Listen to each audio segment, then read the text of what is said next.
Hoje eu vou tratar nesse vídeo alguns aspectos da ciência política no ambiente americano. Por quê? Em 2022 haverá a chamada eleição de meio de mandato. Nos Estados Unidos ela ocorre a cada 2 anos e, portanto, a eleição de meio de mandato sempre causa um certo reboliço ali para o presidente que assumiu 2 anos antes, que é o caso do Biden.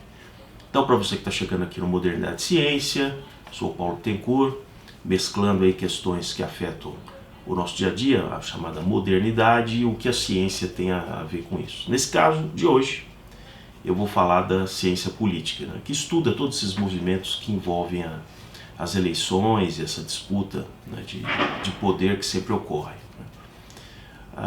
O Biden já é um caso bastante curioso. Ele foi eleito com uma grande vantagem de votos.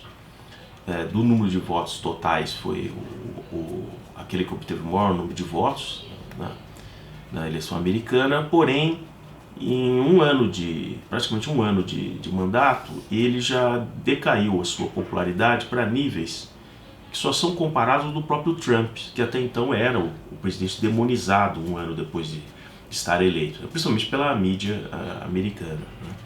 Que aliás se comporta muito parecido com o que acontece no Brasil. Há um filtro onde a imprensa ela foca em algumas coisas e simplesmente releva outras. No caso do Biden, toda essa impopularidade está sendo minimizada, né? Em geral não se tem tantas notícias assim. Eu obtenho mais notícias com relação a isso de canais fora dos Estados Unidos, como o Financial Times, The Economist, outros jornais. E os jornais americanos, na sua maioria, estão negando que isso esteja acontecendo. Agora, contra fatos não há argumentos. Dias atrás houve uma eleição para o governo da Virgínia que estava vago e um republicano venceu no estado de Virgínia, que é um estado bem tradicional, e estava há 10 anos na mão dos democratas. O Biden, menos de um ano atrás, conseguiu 10 pontos de vantagem sobre o Trump no estado de Virgínia, dos votos majoritários. Então é interessante que, menos de um ano depois, simplesmente um candidato republicano, que tenha conseguido, inclusive, levar muita gente para votar, então não se pode dizer que foi, como no passado, não, só um grupo de republicanos que tradicionalmente vota conseguiu eleger, não. Foram também para as urnas muitos democratas, mas os republicanos superaram. Isso acendeu realmente um sinal amarelo para os democratas. Aí vamos ver alguns números, né, que a ciência política se baseia em números, em quantitativos que vêm das eleições. Eu acho que vai ser bastante útil acompanhar o desdobramento disso ao longo de 2022, porque diferente do que se plantava no Brasil durante a campanha do Biden e a sua vitória, que isso teria já uma forte influência no Brasil, que o Biden seria usado como um modelo e tal para a próxima eleição majoritária brasileira. Isso não mais, porque o Biden, ao longo de 2022, muitos políticos brasileiros pré-presidenciáveis, digamos assim, que até estavam sendo chamados em alguns casos de o Biden brasileiro e tal, não vão mais poder usar o Biden como um modelo, exatamente pela impopularidade dele e pela dificuldade do Partido Democrata manter as 4 cadeiras. Eles têm apenas na Câmara, na Casa dos Representantes, né, The House, como é chamado, eles detêm hoje maioria por 4 votos. Né?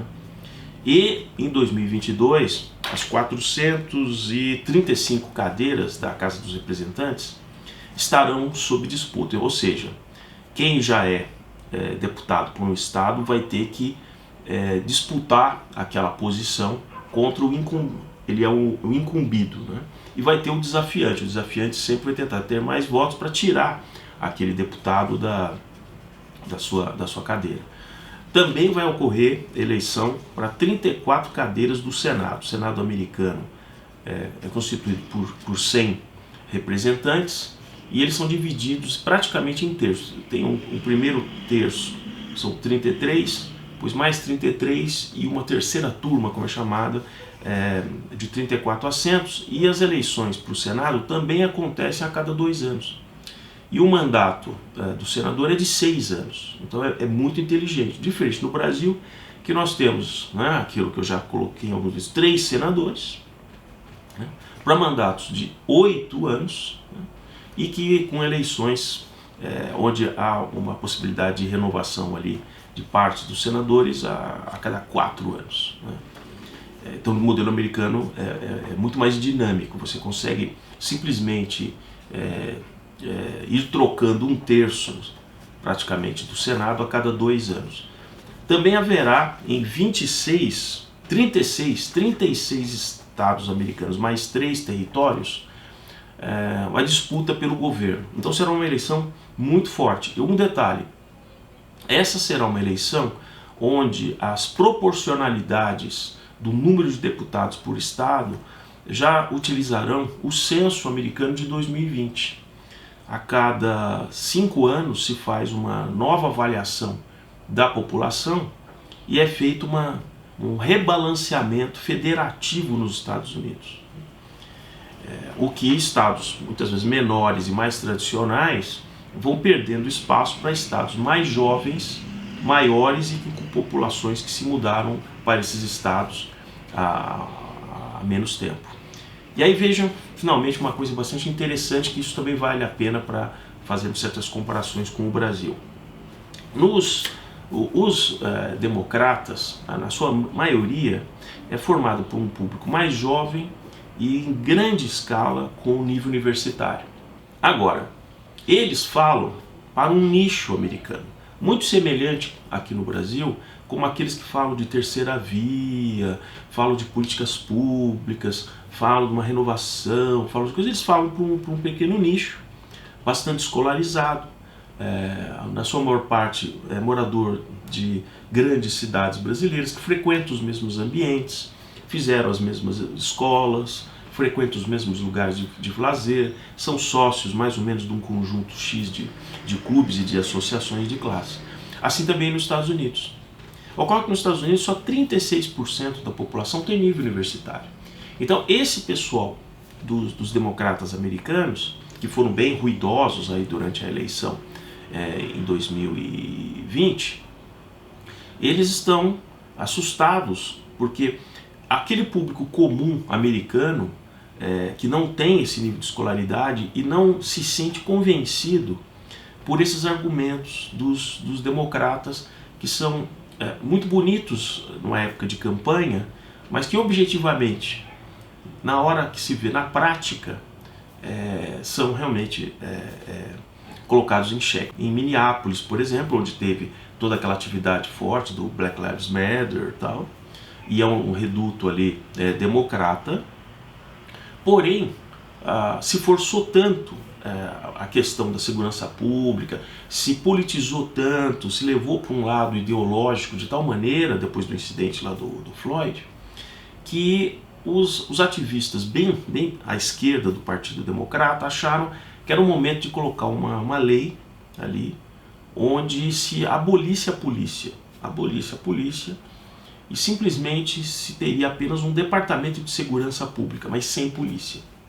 E essa tentativa de mudança na legislação perdeu. Foi feito um escrutínio ali da população e as leis estaduais americanas são bem flexíveis, mas então mesmo dentro os democratas mais ao centro, eles começam a ter um certo temor dessa ala mais à esquerda do Partido Democrata.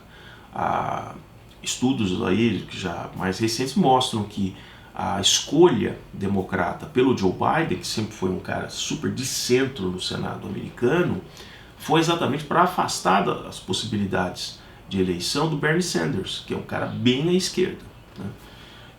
Então na eleição no ano que vem, todo aquele apelo de dizer que não, vocês trumpistas falam apenas para uma pequena população branca, conservadora, que está recalcada, que perdeu seus empregos. Olha, apenas 60% da população americana se declara branca, né? 40% já se declara de outra etnia. Então, esse tipo de jogada que os democratas vinham tentando fazer já não está funcionando, né? E, como eu disse, em paralelo com o fervor da eleição brasileira, vai perder o argumento de se copiar o que está acontecendo nos Estados Unidos. Porque se a eleição fosse hoje, há uma grande probabilidade dos republicanos recuperarem a maioria do Senado, que hoje está empatado, né, 50-50 cadeiras, e na Câmara dos Comuns, Câmara dos Representantes, desculpa, eles também assumirem a maioria. Isso transformaria o Biden no chamado pato manco, onde ele ficaria refém tanto da House como do Senado até o fim do seu mandato. A própria trava do pacote que ele queria de 1,7 trilhão em infraestrutura por 10 anos simplesmente tem resistência dentro de próprios democratas, e ele está paralisado nesse momento. Ele conseguiu uma primeira parte do pacote de auxílio emergencial de 1 trilhão aí, mas para as escolas, para a saúde pública, mas para a infraestrutura até o momento ele não conseguiu. A saída também desastrosa da forma do Afeganistão também afetou muito a credibilidade do Biden, e a promessa de recuperação de empregos e coisas, isso é uma coisa que a gente vai ter que observar ao longo de 2022. Ele até tem um tempo razoável para recuperar essa popularidade, mas alguns estudiosos ali do Partido Democrata já acham que essa próxima eleição para eles vai ser uma eleição perdida. E aí o que fica, finalmente, comparativamente com o Brasil, é também uma grande maioria da população que não teve acesso a tantos anos assim de educação, que vão estar focados em 2022 muito mais nas questões econômicas, de trabalho, de recuperação do emprego, de manter o poder de compra, e não tanto quanto aquelas teses ambientalistas, redução do efeito de gases de estufa. Isso são coisas muito mais intangíveis para a população. E numa eleição majoritária, finalizando aqui, o que a pessoa espera, como ele sabe que aquele presidente não reside nem no estado dele, nem na cidade dele, ele se vê muito mais em função de uma imagem que ele cria na mente dele, dizendo assim: será que esse cara vai resolver o meu problema? Que ele está tão distante, o que ele está dizendo? Né? Então, por isso que as eleições, principalmente no Brasil, elas são muito personalistas, né? De forma que o tal de uma terceira via, que surge um nome que as pessoas não conhecem, que fala um linguajar, usando a forma de colocar as palavras de uma maneira intelectualizada, que parece pelas roupas, pelas pessoas que eles se relacionam, um mundo muito distante daquele leitor lá no interior profundo do Brasil. Então a tendência dele é dizer: não, essa pessoa não entende o que eu passo aqui, como é que esse cara vai resolver os meus problemas? Por isso que eu sinceramente não acredito em terceira via. As eleições aqui sempre foram polarizadas, e eu acho que serão também em 2022, assim como nos Estados Unidos a polarização ela veio de fato para ficar.